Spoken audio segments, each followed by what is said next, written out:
আসসালামু আলাইকুম। বিগত ৯-১০ মাসে যে আমাদের দেশের প্রধান উপদেষ্টার সে আমাদের দেশের জনগণের জন্য কি করছে আর সে কি পেল বা সে কি সুযোগ সুবিধা নিয়েছে, এইগুলো একটা প্রতিবেদন তৈরি করে আমাদের দেশের কালের কণ্ঠ নামে। সেখানে বিভিন্ন ধরনের ইস্যু উল্লেখ করা হয়েছে। আর বিশেষ করে আমাদের দেশে এমনই একটা জিনিস যে যে ক্ষমতায় থাকে তার আইন এক পদের, যে ক্ষমতায় না থাকে তার আইন আর এক পদের।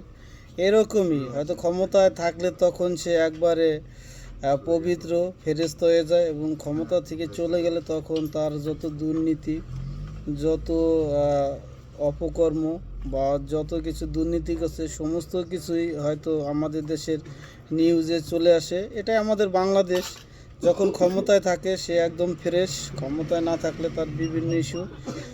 সেরকমই একটা কিছু যেগুলা ডক্টর ইউনূস সুযোগ সুবিধা নিয়েছে সেগুলোই হয়তো কিছু কথা বলবো, এবং তিনি আমাদের জন্য কি কাজ করছেন হয়তো জনগণই বুঝবে যে এই ৯-১০ মাসে কি হয়েছে।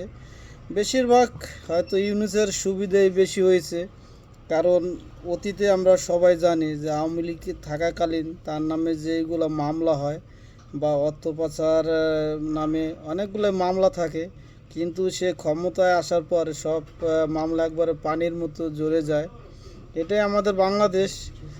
যেই সুবিধাগুলো হয়তো ডক্টর ইউনূস এবং তার প্রতিষ্ঠান এইগুলা যেই সুবিধাগুলো নিয়েছে, সেই সুবিধার ভিতর প্রথম হলো সরকারি অনুমোদন, কর ছাড়, নিবন্ধন অনুমোদন, গ্রামীণ ইউনিভার্সিটি অনুমোদন, জনশক্তি রপ্তানি লাইসেন্স, ডিজিটাল ওয়ালেট, ট্যাক্স মাপ, এবং অতীতে গ্রামীণ ব্যাংকের 25% সরকারি ব্যাংকের শেয়ার ছিল, সেটা বর্তমানে 10% করছে।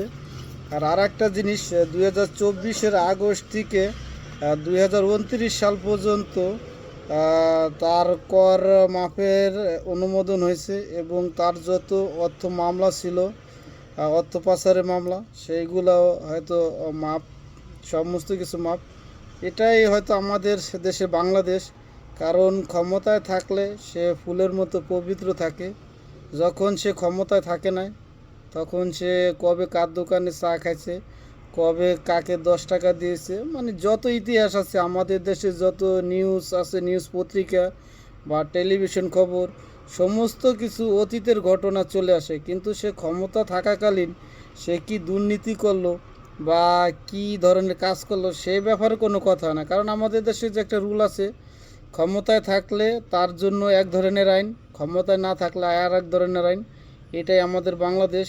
আর বেশিরভাগ মানুষের কাজের দিনে গ্রামীণ ব্যাংক বা ইউনিসেফ যত প্রতিষ্ঠান আছে বা তার সুযোগ সুবিধাটাই হয়তো সে বেশি পেয়েছে, কারণ জনগণের কাজের দিনে তার সুবিধাটাই হয়তো বেশি নিয়েছে।